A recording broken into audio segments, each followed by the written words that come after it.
Welcome back to the Entertainment News Network. Today's numbers show a new and interesting thematic shift in the art world. Some of the most recent and renowned pieces of art have displayed dramatic variance from the stalwart subject of pop culture to observe more pertinent topics like socioeconomic conditions. What do you have to say, Emily? Well, studies show that more and more artists feel compelled to create works of art that comment on societal composition, often suggesting reform through satire, humor, and even pathos to pull on the heartstrings of their viewers. That is excellent. You know, our team of seasoned artistic analysts have taken the liberty to review some of these unique pieces. A call to reform? A warning? A simple mockery of society? We do not know. But after these reviews, perhaps you'll know if these artists and their work is worth viewing. So, Sandra, what do you have to say about the importance of being earnest? Well, thank you, Veronica. Actually, one of the main catalysts of this thematic shift has been Oscar Wilde's theatrical adaptation of his play, The Importance of Being Earnest, in which he criticizes the way society deals with marriage. Directed by veteran Roger Sorensen, The Importance of Being Earnest takes on the task of bringing a big play to a small stage. Brigham Young University's talented ensemble cast filled the Pardo Theater with the immortal skill of Oscar Wilde and contributed their own lofty nuances to give the play its own place in a chorale of theatrical productions. There's no doubt that The Importance of Being Earnest stood up to its fame and reputation as a trivial comedy for serious people, with a brilliant script, character interaction, and well-placed puns. The script drew majorly from the original play and gave proper tribute to the farcical biting quips that litter Wilde's writing. Throughout the play, the audience witnesses the jest of friends, Algernon and John, as they take on false identities in order to win the hearts of the women they love. The character development and interaction with the audience was the crown jewel of the play, and the stage set capitalized on its minimalism and was successful in its versatility as the play moved through its 3 acts, complete with puns and humorous hypocritical themes that began in Act 1 and ran throughout the entire play. Earnest will leave you stifling snickers so as not to miss the next absurd comment to fly out of the characters' mouths. It is a definite must-see. What did you think, Veronica? I wish I would have seen it. Well, in concurrence with the satirical societal view that Earnest brings to the art, we have Travesties, written by Tom Stoppard. It is a serious comedy for trivial people. That is what director Megan Sanborn-Jones had to say about this performance. The talented cast at Brigham Young University really brought this play to life in the Little Margette's Theater. Peter Lambert's performance was stunning and robust as Henry Carr, one of the most difficult characters to play in theatrical history.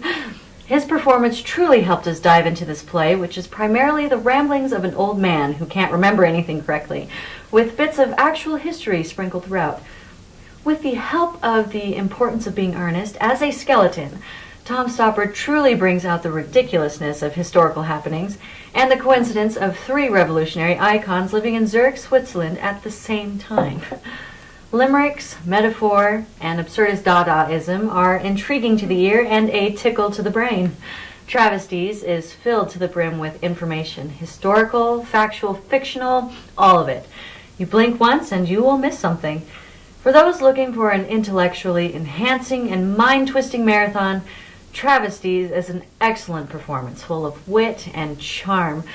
But for those of you that are looking for the traditional story structure of rise and fall, climax and plot, or simply just want to relax and take something in, Travesties is best avoided. This just in from our producers. We have a critical weather break to give to you.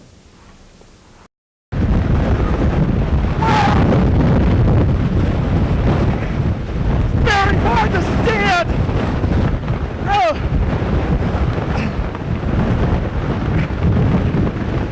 It's very hard to stand here!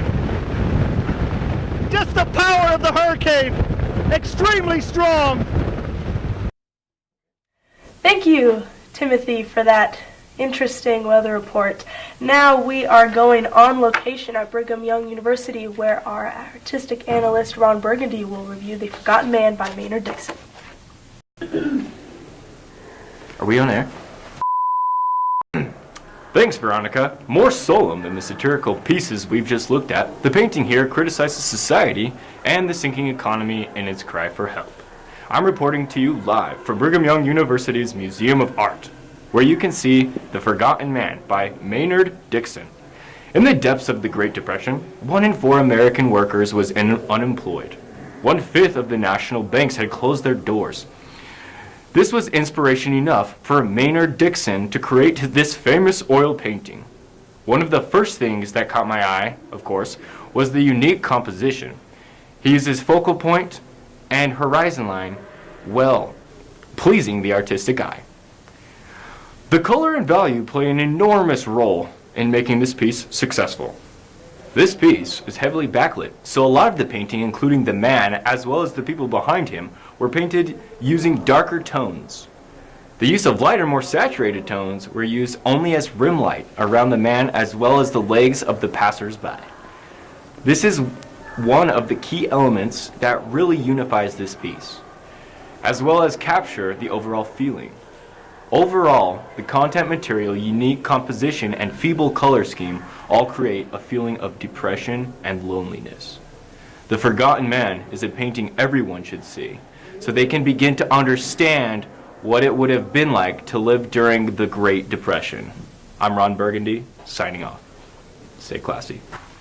Thank you for joining us tonight at ENN, the Entertainment News Network. Join us next time where we will review Beauty and the Beast.